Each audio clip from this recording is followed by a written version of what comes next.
Ya, silakan. Kak, aku mau nanya, kan aku kan beberapa tahun ini kan sempet coba baca Alkitab kan sampai habis. Cuman kadang tuh yang aku bingung gini Kak, gimana sih kita tuh kan ada kadang ada ayat tertentu yang kita tuh nggak paham gitu Kak artinya gitu loh. Gimana sih kita supaya oh ini maksud ayat ini ke sini. Tapi kadang kan pada saat kita gereja pas memang pendeta menjelaskan baru kita tahu nih gitu loh. Oh, yang kemarin dibaca maksudnya ke sini. Nah, gimana sih pada saat kita sendiri baca gitu, Kak, caranya supaya kita bisa dapat apa ya bisa dibilang ya, dapat pemahaman lah dari ayat itu bahwa oh maksudnya ke sini atau maksudnya gimana gitu, Kak. Hanya satu jawabannya. Belajar. Enggak ada orang ketika baca Alkitab langsung bisa menafsirkan.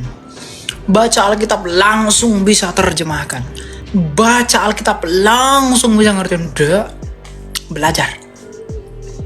Terus menerus. Kita hafal Alkitab itu ayatnya, misalnya bicara tentang soteriologi. Oh, dari ayat ini sambung ke sini, ambil dari sini. Itu belajar. Enggak ketika kamu buka Yohanes 8 ayat Yohanes 14 ayat 6. Kamu baca itu langsung dalam pikiranmu, langsung otomatis ke Wahyu 22 ayat 16, langsung ke Kejadian 1, langsung. Enggak bisa. Yesaya 53 atau Yesaya 43 atau langsung ke Yeremia 9. Enggak bisa. Belajar. Makanya para pendeta-pendeta itu enggak cukup saya pernah dibawa ke surga, Tuhan Yesus baik, langsung jadi pendeta. Enggak ada itu. Belajar. Pengalaman spiritualmu itu enggak jadi dasar pengajaran. Ya, jadi bagaimana caranya Elia? Ya belajar, Pak. Bagaimana caranya agar kita baca sendiri, kita langsung bisa mengerti? Ya belajar. Pelajari ayat itu, di mana ayatnya terhubung. Anda pikir saya, Bang CP, tanpa mengambil kemuliaan Tuhan, kita nggak belajar? Belajar kita sampai malam. Saya dengar YouTube itu sampai mata saya kayak gini.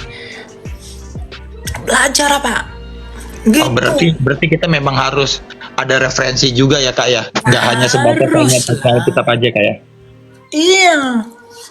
Siap. Waktu. Jangan berharap kita pintar, jangan berharap kita mengerti firman Tuhan, tapi kita nggak sediain waktu, nggak investasi waktu buat belajar. Saya punya bapak rohani, namanya Pak Budi. Saya dikirimin, Elia ini baca ini, YouTube. Terus saya dengerin dari Romo Daniel. Elia ini tentang ini, saya dengerin, catat.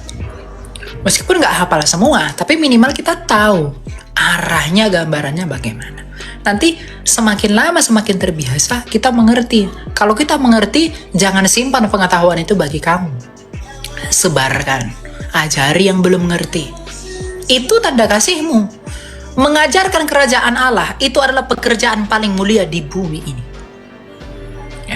Ya, saya secara pribadi, meskipun saya bukan orang kaya raya, meskipun saya bukan orang yang hidup mewah, saya hidup sederhana. Saya tidak hidup mewah, saya hidup biasa aja. Yang penting bisa makan, bisa minum, ya kan.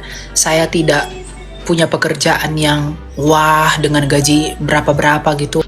Meskipun tapi memberitakan kerajaan Allah bagi warga TikTok itu kebanggaan tersendiri bagi saya. Dan itu adalah penghiburan saya. Ketika saya merasa saya kecil, saya merasa saya rendah, saya merasa saya kecil. Tapi ketika saya ingat apa yang saya lakukan, saya terhibur, saya bangga. Bukan berarti puji diri ya, tapi itu menjadi penghiburan atas kita. Percayalah, karena kamu bukan bekerja bagi dagingmu, kamu bekerja bagi kerajaan Allah. Gitu. Meskipun apa yang kita peroleh secara duniawi bagi kebutuhan jasmani di TikTok ini, dengan usaha yang kita lakukan itu nggak sebanding. Nggak. Seperti saya pribadi, itu nggak sebanding. Tapi yang kita lakukan itu karena kita beriman di dalam apa yang kita ajarkan, bahwa penyediaan Tuhan ada kepada mereka yang bekerja dengan sungguh-sungguh. Gitu bro, jadi jangan takut untuk belajar, Yap. jangan takut habisin waktu. Ya, Atau enggak gini Kak, satu lagi aku mau nanya. Kalau misalnya ibaratnya kalau awal-awal supaya kalau waktu Kakak misalnya belajar pertama kali tuh yang basic apa sih Kak, kasih kiat-kiatnya gitu minimal, oh ini dulu gitu loh, biar terarah gitu loh Kak, aku belajar Alkitabnya gitu Kak. Kalau saya pribadi, yang pertama kali saya pelajari itu dulu, saya belajar dulu Tritunggal, teologi, konsep, ya. Jadi saya belajar Tritunggal, saya belajar ketuhanan Yesus, saya belajar kebagaimanaan Bapa. Itu pelajari dulu, karena itu yang banyak menyandung orang. Baru setelah itu keselamatan. Poinnya ini, keselamatan, soteriologi. Ya, keselamatan itu, cari ayat-ayatnya. Perjanjian lama apa janji, apa nubuatnya, konfirmasi dengan ayat perjanjian baru. Ya bolak-balik, hubungkan. Itu karena semua saling linking. Ayat yang satu dengan ayat yang lain.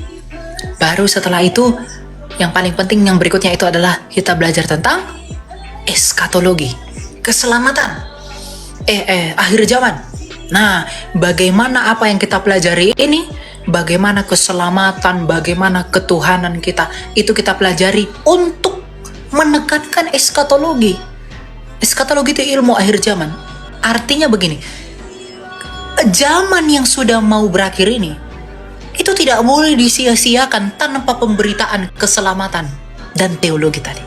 Sampaikan.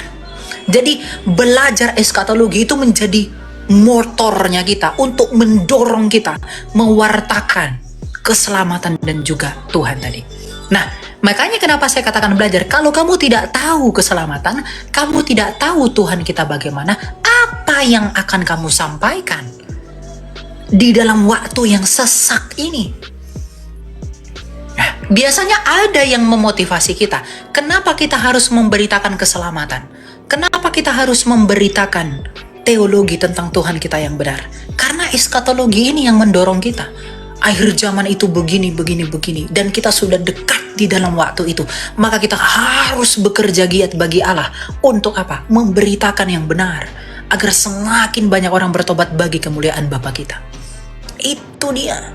Jadi saya belajarnya begitu ya. Orang itu kan relatif. Makanya kalau saya bicara apapun yang saya ajarkan di TikTok, apapun yang saya diskusikan di TikTok, saya selalu kembali kepada Yesus. Kesimpulan saya selalu percayalah, datanglah kepada Injil. Saya selalu begitu. Itu selalu kesimpulan saya. Karena waktunya sudah dekat. Gitu. Nah, kalau sudah termotivasi dengan itu, you will get rich. Pasti. Siap Kak, makasih banyak Kak masukannya. Itu ya. Tuhan berkati.